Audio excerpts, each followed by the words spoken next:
साधु सुंदर सिंह द्वारा लिखित साहित्य सच्चा मसीही जीवन।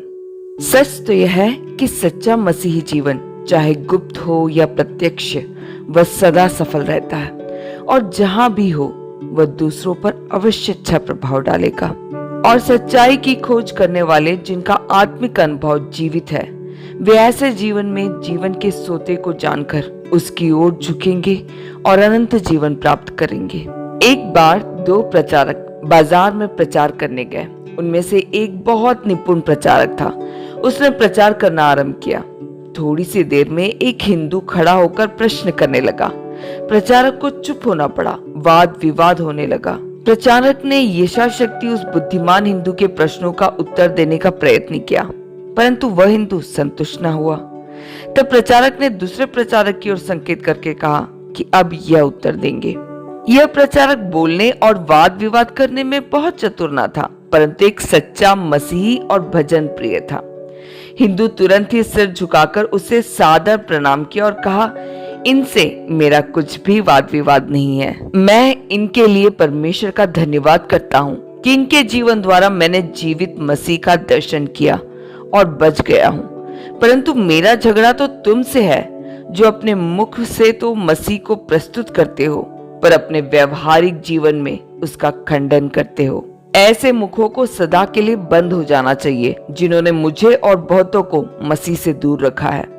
क्या ही अच्छा होता कि मुझे कुछ वर्ष पहले इस भजन प्रिय पुरुष से भेंट करने का अवसर मिलता, तो मैं इतनी देर अपने प्रभु से दूर न रहता। खैर, साहिब पाके सो मीठा होवे, इसमें भी कुछ भलाई थी। परमेश्वर तुम्हें क्षमा करे।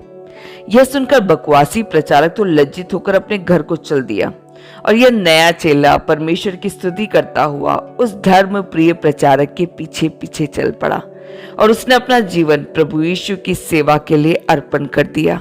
खोजना और पाना। अनुभव से यह बात सिद्ध होती है कि जो कोई खोजता है वह पाता है, और जो पाता है वह और खोज करता है। जैसे पास्कल कहता है, यदि तूने मुझे पाया ना होता तो तू मुझे कभी ना खोजता।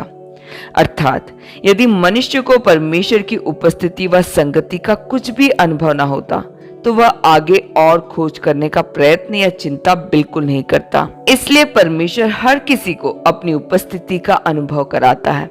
आगे उसकी खोज करना या ना करना मनुष्य की इच्छा की बात है कि वह प्रार्थना और खोज की भावना से परमेश्वर के साथ विशेष संबंध स्थापित करे।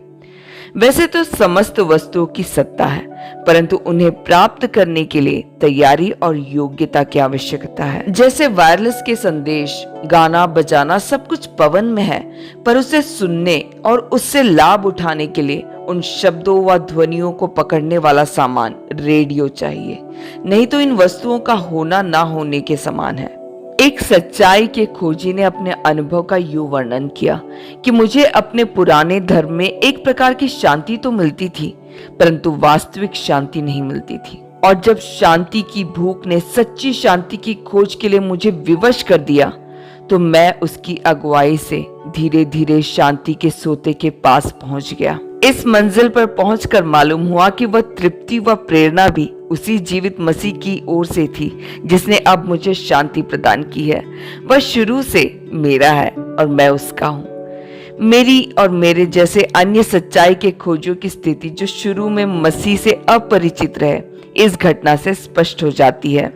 कुछ वर्ष हुए, एक साधारण सा मनुष्य अकाल पड़ जाने की वजह से भूखा मरने लगा, परंतु वह लज्जा का मारा न किसी से कुछ मांगता और न अपनी तंगी या कष्ट को किसी पर प्रकट करता था। वह केवल रो रो कर परमेश्वर से प्रार्थना करता था। प्रार्थना का उत्तर यो मिला कि एक दिन एक दयावान साहूकार को उसकी दुर्दशा का पता लगा। उसने रात को चुपके से उसकी आवश्यकता अनुसार उसके घर पदार्थ भेज दिए। वह बेचारा इस गुप्त सहायक से बहुत प्रसन्न हुआ और परमेश्वर का धन्यवाद किया। कुछ समय बाद जब उसकी तंगी के दिन समाप्त हो गए, तो उसका सहायक साहूकार उसके पास गया और आगे को भी उसकी आवश्यकता अनुसार उसको काफी सहायता दी। तब उसे पता लगा कि काल के दिनों में भी उसका गुप्त सहायक वही साहूकार था। उसका हार्दिक धन्यवाद आंसुओं के रूप में प्रकट हुआ। और वह साहूकार के पांव में गिर गया। उसके आनंद और अचंभे की कोई सीमा न रही जब उसे इस बात का ज्ञान हुआ कि यह साहूकार तो मेरा अपना सगा भाई है, जो बहुत समय तक परदेश में रहा। उसका विचार था कि शायद वह परदेश में ही कहीं मर गया है, पर अब उसे जीवित ही मिल गया था।